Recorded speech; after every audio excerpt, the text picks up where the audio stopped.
If you're experiencing wrist pain in your downward facing dog, don't worry. There are lots of things that we can add into your practice to help you. When you come into your downward facing dog, you might hear your teacher say cues like Hasta Bandha and Pada Bandha.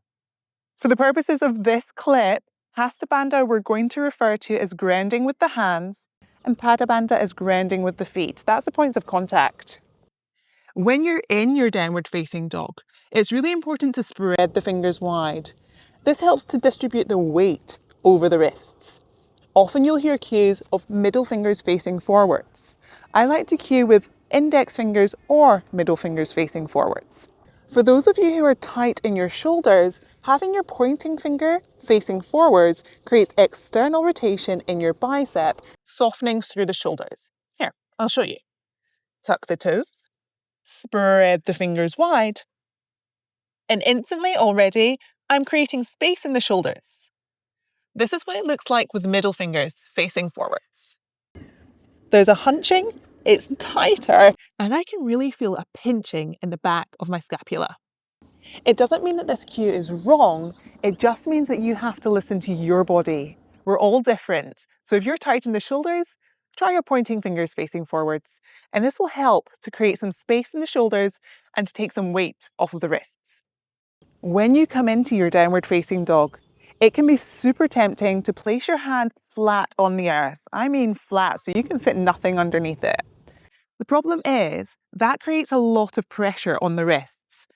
To absorb that pressure, slightly bend the fingers so that we are grounding through the knuckles. This helps to absorb any shock that might be going straight into the wrists. Now that we've talked about the alignment, let's have a little think about how we can warm up your wrists too. Before you even come into class when you wake up in the mornings, placing your hands together and knitting the forearms together, running your wrists around in a figure of 8, this is super helpful. Not only are we gently warming up the wrists here, but we're also creating some feedback. We're asking our body how it's feeling today. Where are the wrists catching? Is there any crunching or any clicking? Use this as feedback from your body so that you know what's going on before you even get on the mat.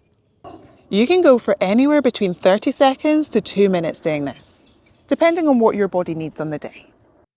When you're in class and you're going into your cat-cow, we're creating the same setup, spreading the fingers wide and adding a little space underneath the knuckles.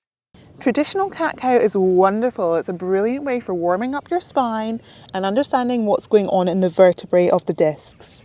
When you hear that cue, free movement, it's fantastic. That's your wrist time to shine. You can press the weight all the way backwards and weight bear over the wrist coming forwards too. You can have the option of turning the wrist, just keeping a really soft bend in the elbow as you press the weight backwards and forwards. And as you come onto the top of the hand, create gentle circles through the top of the wrist. Go easy here. We want to be strengthening the wrists rather than creating unnecessary pressure. Doing this little and often will really help to create some strength. Now that we've had a look at a couple of ways of strengthening your wrists and also our downward dog alignment, let's put it all together into practice.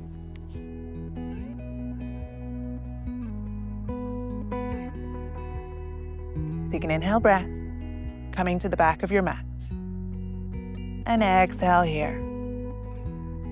Let the seat bones root into the earth, or find that point of contact on the earth. For me, right now, it's the shins. Chin is tucked. On your next inhale breath, take the forearms together, interlace the fingers, and start to draw figure of 8s with the wrists.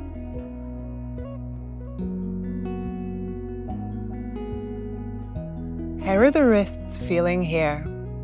Are you getting any feedback, or are they rolling really smoothly? Exhale, release, bringing the fingers in and out of the palms. Stretching through each of the digits. So we're avoiding the hands flapping in and out. The fingers are extending and contracting in and out of the center of your palm, speeding it up. I used to find this really difficult to do.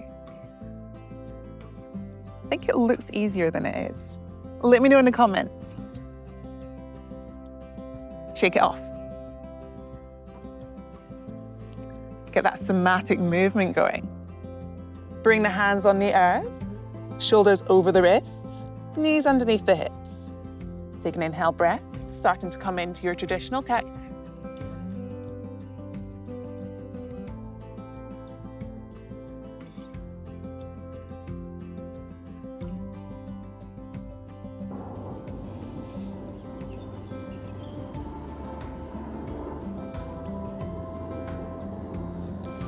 Every inhale draws the body forward. And every exhale creates protraction in the shoulder blades.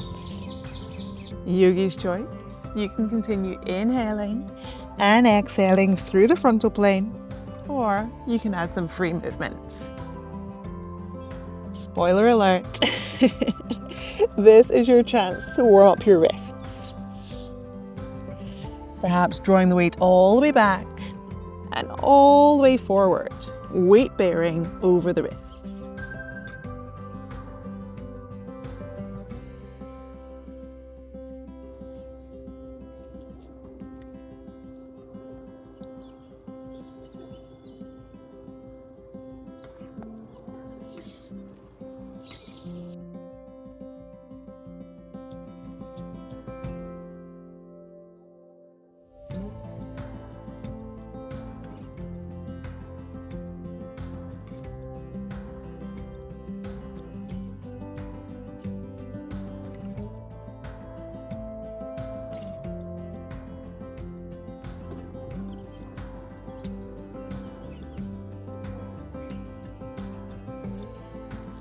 If it feels good to you, you can turn one palm, fingers face towards the body.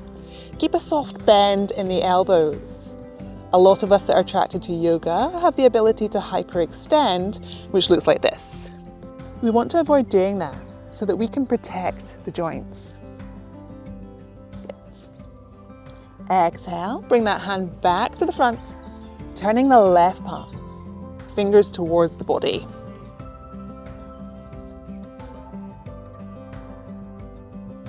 If it feels okay to you, you can do both hands at the same time. Just going easy here. We want to avoid adding too much pressure into the wrists. Our aim and our goal is to be warming the wrists up and strengthening them over time.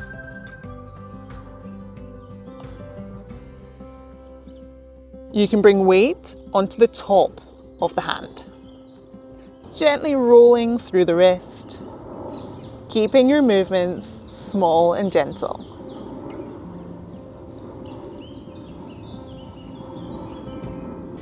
Bring the right hand back to center, turning the left.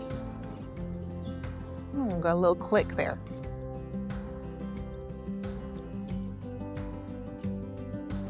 Exhale, release. Bring the hands slightly further forward, tuck the toes, and press back into your downward facing dog. Your drishti, your gaze is towards the knees or the navel. Biceps by the ears. Index fingers or middle fingers facing forwards. Take an inhale breath. Spreading the fingers wide on the exhale.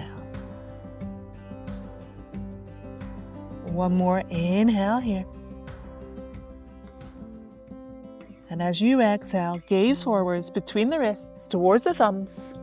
Travel the knees forwards, knees to earth, and release. I hope you enjoyed these tips and that your wrists are feeling a little stronger. What you do today will pay off tomorrow, so just keep practicing. I've got lots of classes over on my channel that I know you're going to love as well. They range right the way through from beginners through to intermediate. And there's heaps of standalone classes too. If you enjoyed today's class, drop the word wrists in the comment below. Have a great day. Take care.